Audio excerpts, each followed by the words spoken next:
Hey fellow tennis nerds, I hope all is well. I've noticed that Garin, which you might have too, thanks to all of you who send the tips and have what you've seen on Instagram DMs and emails and so on, or comments on tennisnerd.net.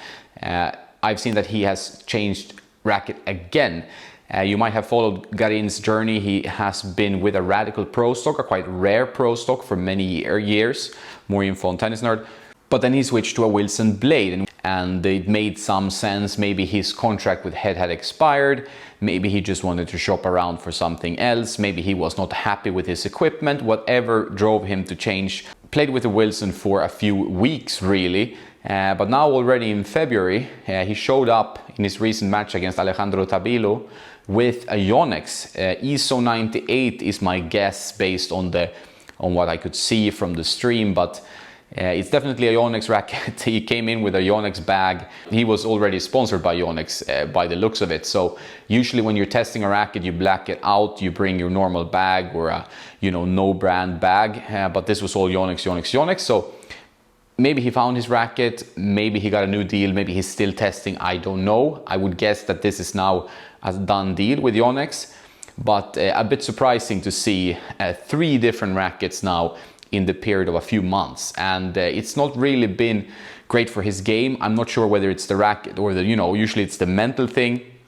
And when you're switching rackets, you usually play worse. That's what I noticed all my tennis life. I've really struggled sometimes to combine racket switching and reviewing, which I really like and I'm passionate about, but I also like improving my game. And it's sometimes a struggle because you change the sensation and the grip and everything every time you play when you're testing a new racket. So you have to really find a way to balance and reset your game. And it's something I've struggled with because I love to try a new product, a new racket, a new string, and really feel the sensation, and sometimes it's really ruined the way I'm playing, and then you start doubting the racket and it's the racket's fault that you're playing badly, so you take another racket and then it's even worse, and then you take another racket and it gets better maybe, so you should switch to that racket, but the next time it's completely different. So you get lost in this kind of rabbit hole of racket changes, and we've seen pros go down that path at times, like Fernando Verdasco some years back. He was all over the place. He tried pretty much every brand under the sun. Head had to send him new rackets to test all the time. It was just a madness. Dimitrov, different pro staffs, of course, different string patterns, different weights, different balances, different swing weights, testing a little bit of everything, trying to find home somewhere. I mean, as you might know, Dimitrov was playing with a Head Prestige back in the good old days. Then switched to Wilson with the spin effect 1817 pattern, and he's been all over the place ever since. But it seems like both Verdasco and Dimitrov has found some kind of home in recent times, but who knows when they show up with a new frame. But 3 rackets in a short time for Garin. Now with the ISO 98, will he stay? I don't know, but it does look like a sign of confusion and not being super confident, because these pros, they play on such a level and hit so many balls, and they need to be ultra confident about their gear. And if you're bringing out new rackets every 2 months, it's gonna be, very difficult to perform. And we've seen Garin's results in recent months. They haven't been so great. So I hope he finds home. I hope he finds a frame that he's confident with, he's comfortable with, and that he can call his own. And then he just keep on improving his tennis, his mental ability, his physical ability, and his results along the way. We should never blame the racket, but it's so easy to do so. I do it every time I play pretty much, but that's just the nature of being a tennis nerd.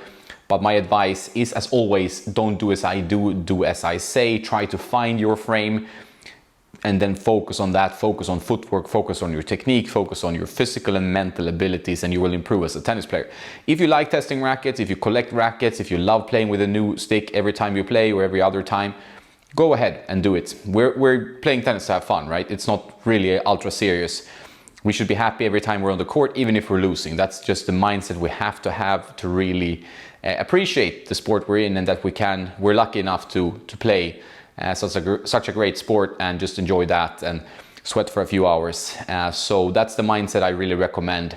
But sometimes all these racket changes can be extremely frustrating, and I'm trying to have both an element of improvement in my game. I really want to see some steps in the right direction every year, but also obviously test rackets kind of for a living. So it's hard to combine, but I'm trying to find an approach where this works. And I'm also trying to use all the information I collect and put it in my content and give it to you, and hopefully you find home. But I don't want people to go around and buy 70 different rackets just to find their home, because I think that's usually a waste of time, and that might actually derail some of your enjoyment. So be a bit careful with all the racket switching. It's easy to get into this rabbit hole, and you know, it's sometimes even better just to pick a frame, sell all the other ones, or just put them somewhere. Just play with that and choose a string setup and just go for that and see what happens, you know. And if you're playing badly, don't think about the frame, just focus on your game, see what happens. If it hurts your elbow, if it's a stiff setup or racket, yes, it might make sense to change. But unless that is a problem, maybe it's just about focusing on your tennis and trying to bring it to the next level. That's usually my recommendation. If you want to support the work I do, please check out my affiliates. The links are in the description, such as Play Your Court. You get 50% off with my link there. Great for finding a coach or a hitting partner. You can buy rackets and strings and shoes at Tennis Warehouse and Tennis Warehouse Europe, for example.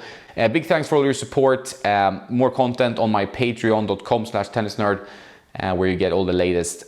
That's it for now. Have a nice day, and don't forget to play some tennis.